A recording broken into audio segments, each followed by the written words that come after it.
መጀመሪያ ላይ ሲጀምር ቪዲዮ ኤዲቲንግን የጀመርኩበት ዋናው ምክንያት ምንድነው?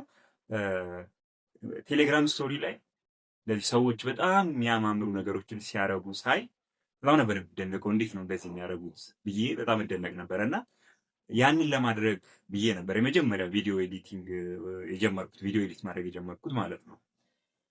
እንደ ቀልድ ያኔ የጀመርኩት የቪዲዮ ኤዲቲንግ ጉዞ ዛሬ ያለሁበት ላይ አድርሶኛል ማለት ነው።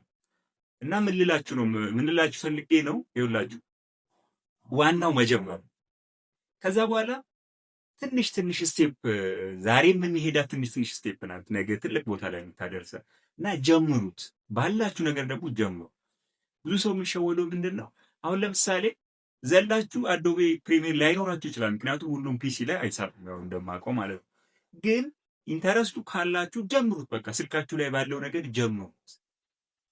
ምክንያቱም ሶፍትዌሩ አይደለም እኮ ማተር የሚያደርገው ሶፍትዌሩ አይደለም፣ አዛይንዶ ዘዴ ማለት ነው። ምንድነው ቪዲዮ ኤዲተር ስትሆኑ ስቶሪ ቴሊንግ ነው ዋናው ነገር ማለት ነው። ምን ማለት ነው ስቶሪ ቴሊንግ ማለት? ለምሳሌ የትኛው ነገር ቀድሞ መውጣት አለበት?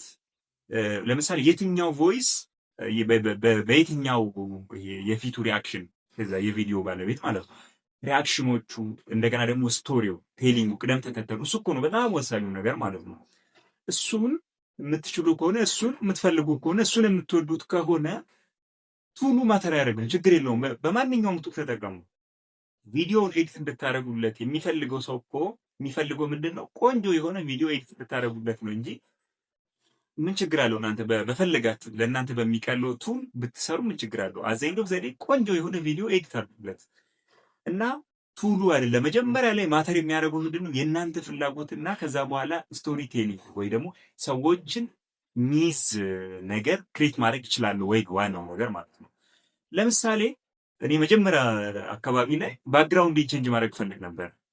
እንደዚህ በተለያየ ቦታ ላይ የተነሳሁትን ፎቶዎች ባክግራውንዶቹ ቼንጅ አድርጌ ከዛ የሚያምር ነገር ጨምሬባቸው ስቶሪ ላይ ማድረግ ፈልግ ነበር እና ምንድነው ያደረኩት? ኦኬ የትኛውን ቱል ብጠቀም ወይም ደግሞ የትኛው ሶፍትዌር ነው ባክግራውንድ ሪሙቭ ለማድረግ ቀላል ብዬ ሰርች አደረኩት። ከዛ በኋላ ልክ በዛ መልክ እየሄድኩት አሁን ላይ አሪፍ የሆነ የዩቲዩብ ቪዲዮ ኤዲት ማድረግ እችላለሁ ማለት ነው። ምንድነው ዋናው ሀሳብ፣ ዋናው የዚህ ቪዲዮ ይህንን ቪዲዮ ያዘጋጁበት ዋናው ዓላማ ምንድነው? ጀምሩት። ባላችሁ እጃችሁ ባለው ነገር ላይ ጀምሩና ፐርፌክት ሆኖ አጣብቁት። በቃ ከዛ ጀምሩና ቲክቶክ ላይ፣ ፌስቡክ ምንድነው ዩቲዩብ ላይ ልቀቁት ያን ኮንቴንቶቻችሁ ማለት ነው።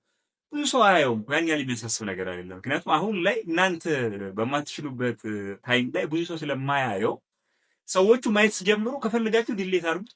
ባታጠፉት ግን አሪፍ ነው። ምክንያቱም ከየት ተነስታችሁ የት እንደደረሳችሁ ማወቅ ይችላሉ እና ባላችሁ ነገር እጃችሁ ላይ ባለ ነገር ጀምሩ።